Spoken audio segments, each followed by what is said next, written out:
Corona संकट से सबसे ज्यादा प्रभावित सेक्टर्स में से शामिल रियल एस्टेट ने वित्त मंत्री को चिट्ठी लिखकर अपनी बजट डिमांड रखी है। रियल एस्टेट संगठन नैरेडको ने चिट्ठी में कहा है कि सेक्टर को बूस्ट देने के लिए होम लोन के ब्याज पर टैक्स छूट मिलनी चाहिए। क्या है सेक्टर की बजट डिमांड, बताने के लिए हमारे साथ जुड़ रहे हैं जी मीडिया संवाददाता दीपक यादव। दीपक, बताइए क्या इंडस्ट्री की डिमांड है, और डिमांड तो ठीक है लेकिन कौन कौन सी ऐसी डिमांड है जिसकी पूरी होने की संभावना ज्यादा इस बजट में दिख रही है? देखिए मृत्युंजय, अगर डेवलपर के एंगल से हम देखें तो रियल एस्टेट में जो डिमांड है वो अनंत है, उनका अंत नहीं है। फिर भी कुछ डिमांड जो इस बार नैरेडको ने रखी है सरकार के सामने, उनकी अगर हम बात कर लें तो मोटे तौर पर 9 डिमांड उन्होंने रखी है, जिनमें सबवेंशन स्कीम की बात की गई है कि सबवेंशन स्कीम जो आरबीआई ने बंद कर दी थी, कुछ अनियमितताएं उसमें देखने को मिली थी, उसको दोबारा से शुरू किया जाए।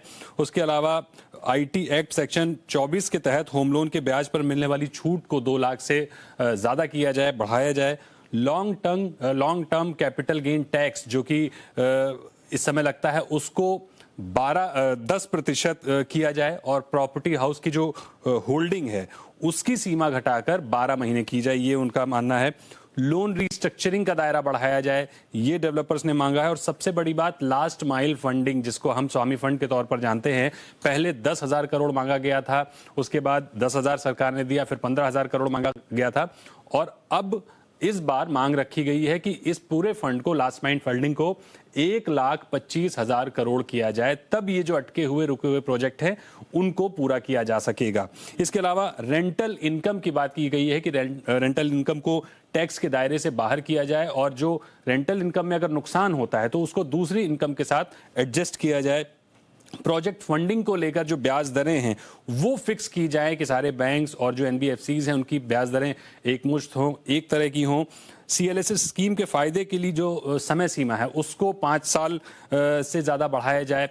इसके अलावा ईसीबी के जरिए रियल एस्टेट में जो फंडिंग है उसको मान्य किया जाए। अभी ईसीबी की फंडिंग रियल एस्टेट में मान्य नहीं है, और एसईजेड को दोबारा से रिफॉर्म किया जाए। तो मोटे तौर पर ये डेवलपर्स ने मांगे रखी हैं वित्त मंत्री के सामने, जो वो चाहते हैं कि इस बार के बजट में वित्त मंत्री इन पर ध्यान दें और इन पर ऐलान करें। बहुत शुक्रिया दीपक आपका, ये डिटेल में ये रिपोर्ट समझाने के लिए, बताने के लिए।